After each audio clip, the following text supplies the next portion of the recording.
Now at 5, taken away in handcuffs. Day 5 of the hammer trial in Gaston County, and the defendant, Charles Eubanks, was taken out of the courtroom in handcuffs today. Eubanks is on trial for trying to kill his wife with a hammer. That attack happened back in 2019. Yesterday, his wife, Melanie, and the couple's eldest daughter testified. Both said they were trying to get away from Charles before the attack happened. And Fox 46 chief legal correspondent Seema Iyer is live in Gaston County. She's been in the courtroom since the trial began. So, Seema, everyone in the courtroom was ordered to remain seated while Eubanks was led away, as we just saw. So what happened and what was unfolding? Well, Lindsay, I've been in a lot of lockdowns in my past as a lawyer, but never as a legal correspondent. So I almost did not make it in front of this camera. When I say I just got here, we were all locked down. The courtroom was locked. Eubanks was taken away in handcuffs, and let me be clear, I have never seen him in handcuffs before. He has never been cuffed. That is not the practice.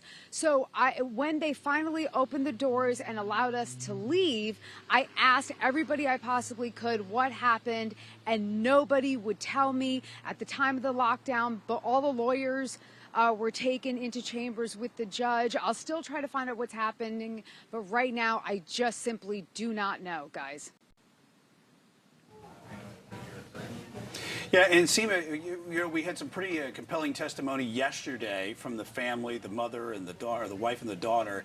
Can you tell me if the jury believed what Eubanks had to say on the stand today? I would love to know what you and Lindsay think about what he said on the stand today, because the jury at some point, well, you know what? How about this? Let me play the first clip for you. This is a little bit of Charles Eubanks talking about what a great dad and a great husband he was. Check it out. I was the one that took her to all her practices. I was at all her games, and I worked with her a lot in the yard.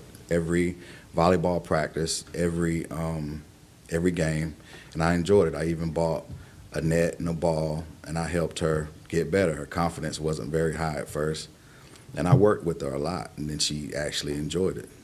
I mean, let's be honest. Today, women are equal, and she was a strong woman with a lucrative profession who demanded and deserved respect. She wanted me to make more money, but she also knew that there were things, you know, that our family needed that was important too. And she, whenever something would come up, she would make me aware of it, and I would adjust my schedule, let me put it that way.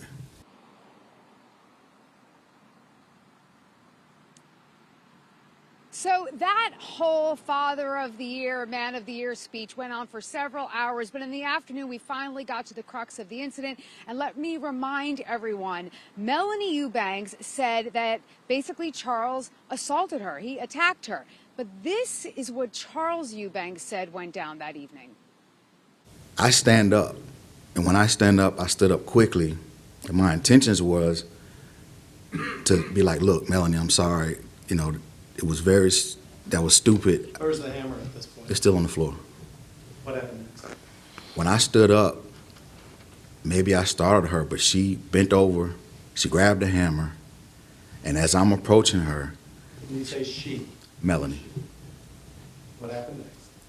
She takes the hammer in her hand, both hands, and she swings it across like that. So I'm kind of like, I moved back a little.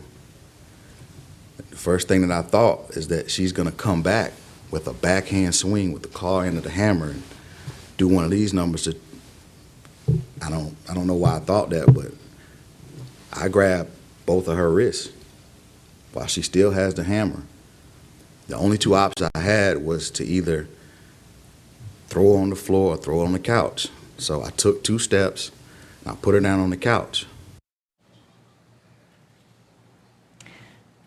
And so, Seema, So that all ended with, sorry, Lindsay, go ahead. Well, I was just going to say, we briefly just saw, you know, some of Eubanks' testimony and what he was saying in court. I was just going to ask you, when he was cross-examined by the prosecution, how did he do? Well, he stuck to his story that he does not know how his wife was injured. He stuck with that. And the good thing that he did do is that he was equal in terms of demeanor. He was as pleasant or responsive. He was not curt with her. He was not disrespectful. And that's something, of course, the jury always looks at. So I don't really know that a lot of points were gained by the prosecution. But the bottom line is he cannot say how she was injured, and he continued on his self-serving rant for hours today. Lindsay, Brian? All right, Seema, I are live at the Gaston County Courthouse today as we follow the hammer attack, and you can also stay up to date on the hammer attack trial whenever it's convenient for you. Watch the trial live on the Fox 46 Facebook page and get all the latest updates from the courtroom on fox46.com.